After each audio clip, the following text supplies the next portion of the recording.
EdTech 400, our semester in review, written by Melanie and Webster. For some people, technology is just a walk in the park. For others, there's Katya and EdTech classes. These classes have helped us to gain knowledge about how to use technology and discover the pros and cons to the many issues we face as educators bringing this into the classroom. As I went through the course, I was able to express my thoughts on each topic discussed through my blog. Check it out at melaniegeorgesblog.wordpress.com. I had an awesome blog from EdTech300 last fall, and I was trying to figure out, what can I do more? And then I realized I had a blog and I had a website, but could they be one? QWebF.ca. My big advanced was upgrading to a full website this semester and converting it and enhancing it into a full e-portfolio. Sometimes we wonder if we're all alone on this technological journey. I'm not sure about all of you, but for Webster and I, we wonder, are we all alone?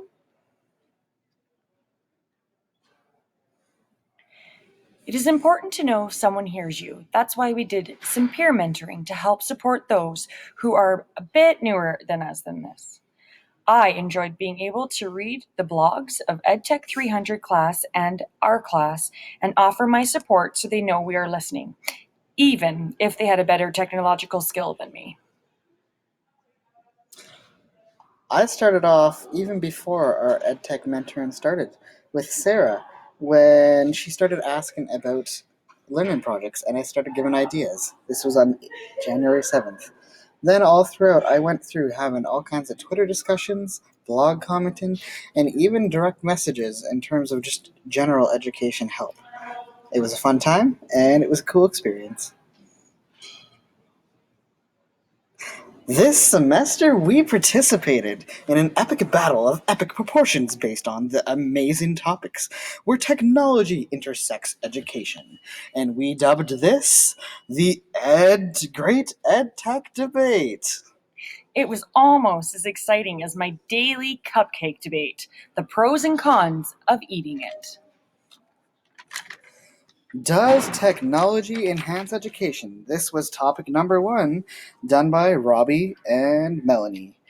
Webster said yes, Melanie said no, but if you consider technology on the terms of adaptation and equality in education, it did enhance some students. However, if you considered it a tool used in education, generally we determined it will not enhance and simply replaces instead. This turned out to be kind of a stalemate.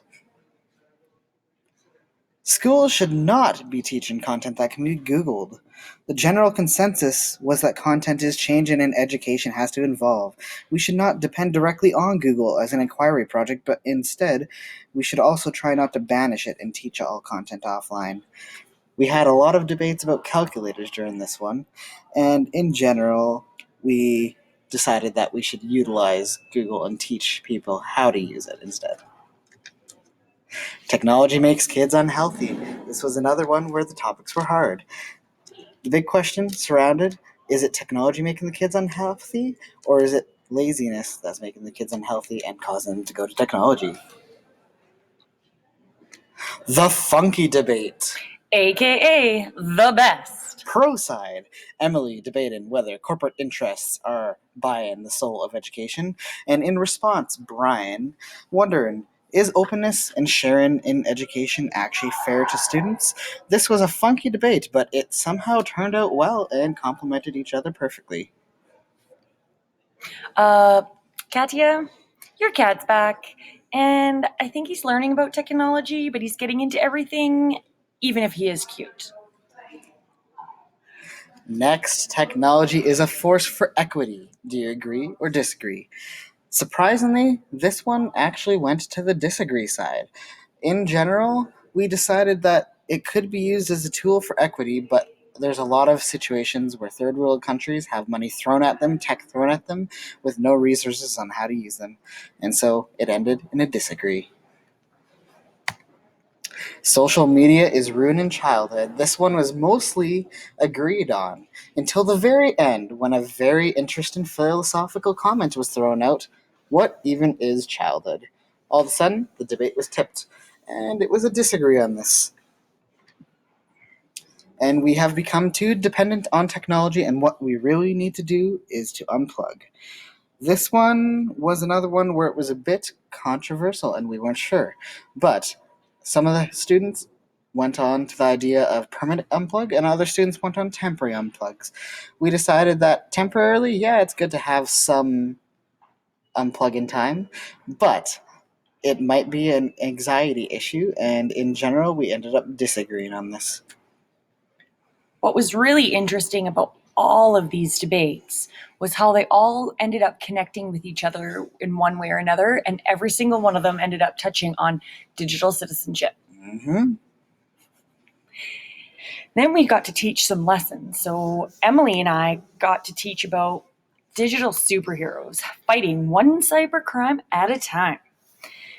We were able to connect this with the grade 3 curriculum with the health and how to become not just a good citizen, but to advocate to help encourage others to become good digital citizens as well. Robbie and I did one on modern news. Is it real? Is it satire? Is it fake? We went through on an English and inquiry lesson where all students had a topic applied to them and they had to go and find other topics based on the same idea but with different biasness. In general, it turned out all right, but I would love to see it in an actual classroom sometime. There were also some very controversial topics this semester. The Stanley trial was one, and we didn't go deep into it, but we did talk about the idea that silence is almost admitting defeat. So you are supposed to put out your topics and your opinions on some stuff to a point, so you aren't letting the silence win. We had some tragedies that turned inspirational with Carol Todd. Carol Todd talked about how it was good to be able to take the positive out of the negative. And it was very inspirational how she was able to do this and how she said that she was doing this, but she didn't want to do it in spite of or out of anger.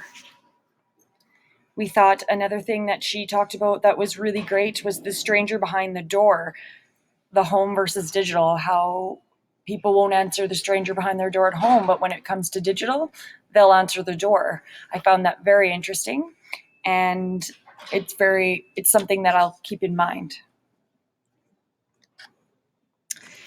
A child's digital footprint can start even before they're born. Let's be careful and strive to help make sure our children become great digital citizens. Anyone can be a digital citizen. However, it is your choice to become a good digital citizen. Thanks for the great semester, Katya. The end.